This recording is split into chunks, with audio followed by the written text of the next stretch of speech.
Good evening and welcome to tonight's Common Council meeting for November 15th, 2022. Clerk will call the roll, please. Odekirk. Present. Hanson. Present. Matzdorf. Here.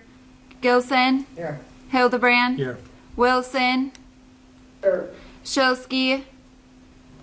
Present. Nelson. Here. Let the record show we have a quorum. Next is the pledge. Please stand. I pledge allegiance to the flag of the United States of America and to the republic for which it stands, one nation, under God, indivisible, with liberty and justice for all.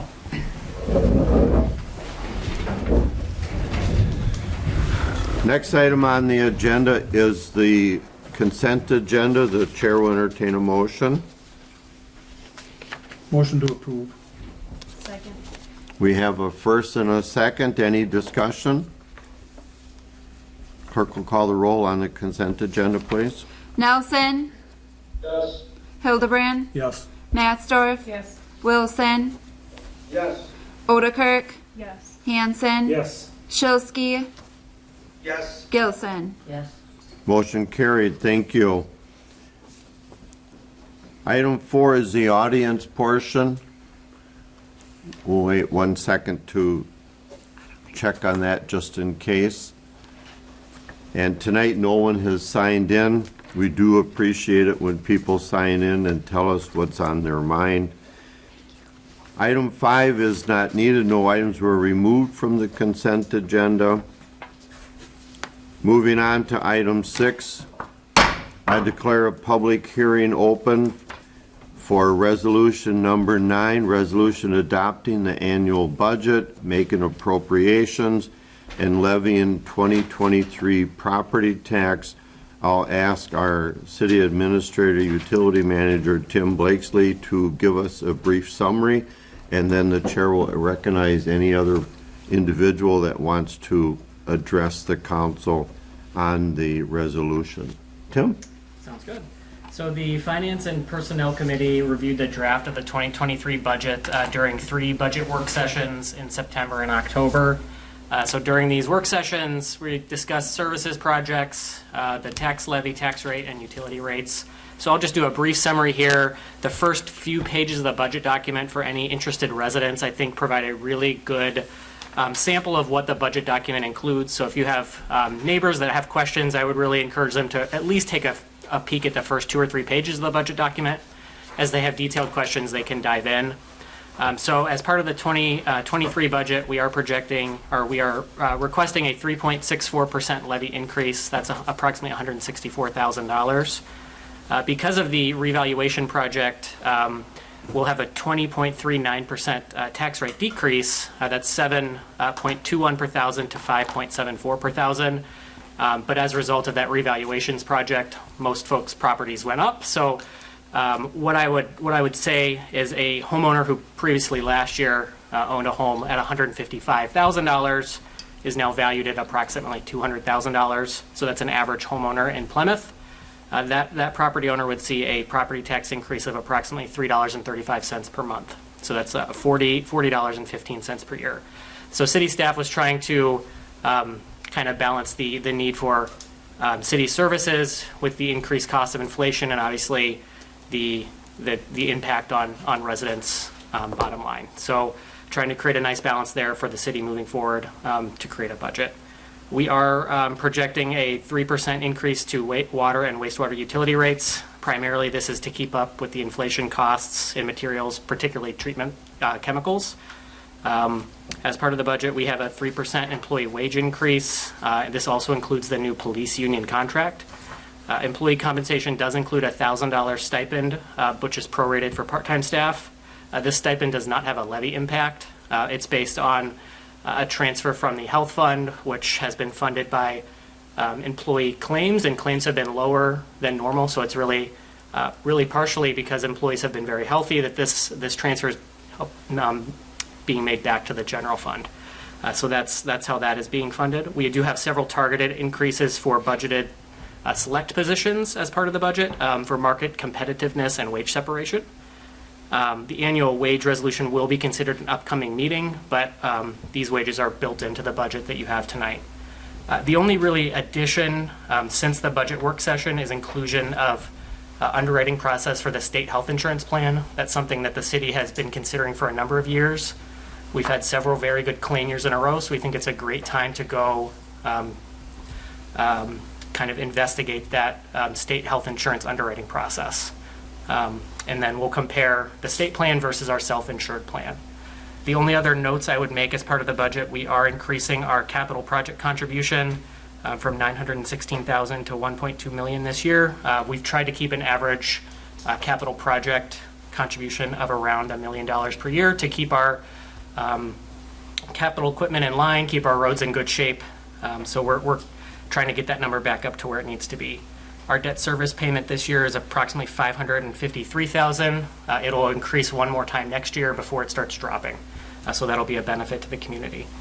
So overall, the city is obviously continuing to deal with an inflationary environment and long equipment lead times. But I think that this budget really does a nice job kind of improving infrastructure. It maintains financial stability of the community and maintains our quality services. So a big shout out to our finance manager, Kim Ross, and Kathy Austin, who's here, who did a big job helping put this budget together, and also all the department heads who put a lot of effort into putting the 2023 budget together. I'm happy to answer any questions. Obviously, a brief rundown. Again, the budget is very detailed, and happy to follow up as needed. Thank you very much. At this point, the chair will recognize any other individual that wants to speak on the resolution number 9, the budget resolution for this year. I declare the public hearing closed. At this point, the chair will call on Council President Greg Hildebrand for a motion on the budget. Yeah, I'd like to make a motion to approve resolution number 9, adopting the annual budget, appropriations and levying 2023 property taxes. Second, Gibson. We have a first and a second. Any discussion? I would like to echo our administrator's comments about the maintaining services as much as possible in a inflationary period, knowing that costs are going up everywhere, not only in our personal lives, but also in the time of the city. Any other comments?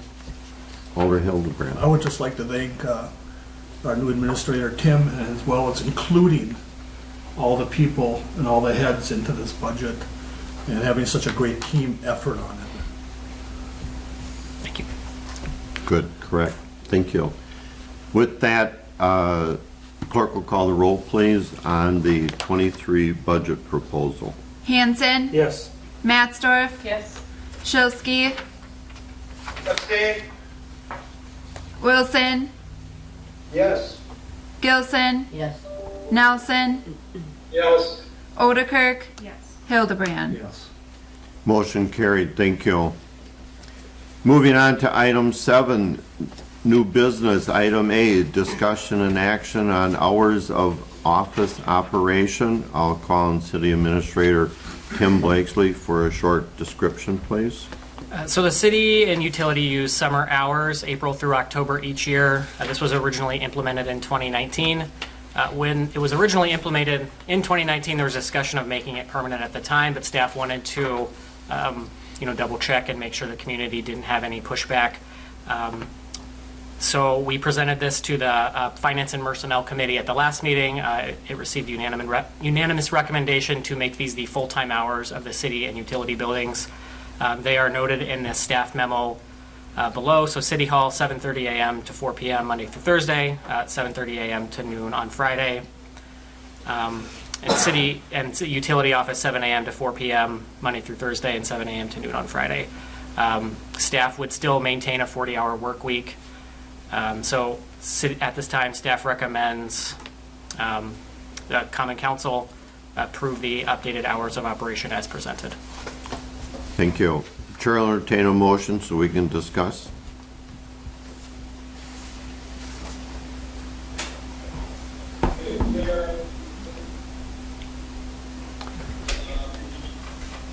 Say that again? I will move that we approve the hours of operation change. Let the record show that's John Nelson. Second Gilson. We have a first and a second. Any discussion? I think the only question that I would ask, and I think it's rather obvious, that at certain times we're required to leave Friday afternoon open for receiving certain information from the public, and that will assumingly be covered appropriately in those circumstances. But otherwise, if staff feels that this is working quite adequately for both campuses, I certainly wouldn't object to carrying the policy forward after 6 months of trial and error. So we know that that's going to be covered under special circumstance, but certainly industry is moving in that direction too. So, any other comments? Alder Hanson? So you're suggesting it only goes 6 months? No, Well, I thought you said no. I trial said basis. after 6 months of trial and error, it's working well. Oh, okay. I'm in favor of this. Our staff does a great job, and go from there. Any other comments? Clerk will call the roll, please, on the change as noted. Hildebrand, Yes. Nelson, Yes. Wilson, Yes. Mattsdorf, Yes. Odekirk, Yes. Gilson, Yes. Shilsky, Yes. Hanson. Yes. Motion carried, thank you. Moving on to item B, discussion and action on agreement with Wagner Excavating to raise building and restore lot at 313 Forest Avenue. And I'll ask Kathy Austin, our utility director and city engineer, for a comment, please. So this agreement was received to fulfill the court order raise. So back in January of 2022, Pete Sherman, the building inspector, come before council requesting that we do a raise order on 313. That gave them 60 days to comply. They failed to comply. So then we went through the court system to ensure that they would back us as well. And then we received the court order to also raise, so then we proceeded with getting quotes. I did only receive one quote from Wagner Excavating. I think it's within the ballpark that I was anticipating, so then this would move that process forward. And they would start this month. Okay, thank you. The chair will entertain a motion so we can discuss. I'll make a motion to approve the raise of 313 Forest Avenue in the amount to Wagner Excavating for $24,320. Second Mattsdorf. We have a first and a second. Any discussion? If I could just make a comment. Attorney there. Fever? I just wanted the council to be aware that as part of the court order, the judge has also allowed the cost that the city incurs to be placed as a special charge against the property. What that means is that these costs will be a lien on the property after the city performs the work. So there is some opportunity then for the city to recover these costs in the future, although there will be the immediate output of funds to accomplish the raising. Thank you, that's good information. Any other comments? And the Alderman city, Hildebrand. the city owns the property now? No, Okay. the city does not own the property. Any other comments? Clerk will call the roll on the raising of 313 Forest Avenue. Gilson, Yes. Nelson, Yes. Odekirk, Yes. Hildebrand, Yes. Hanson, Yes. Mattsdorf, Yes. Shilsky, Yes. Wilson. Yes. Motion carried, thank you. Next item is Chair will entertain a motion to go into closed session pursuant to 19.85 per N1 per NG, conferring with legal counsel for the government body who is rendering oral or written advice concerning strategy to be adopted by the body with respect to litigation which it is or is likely to become involved regarding claim by Joseph Mile? Meidel? Yep. Thank you.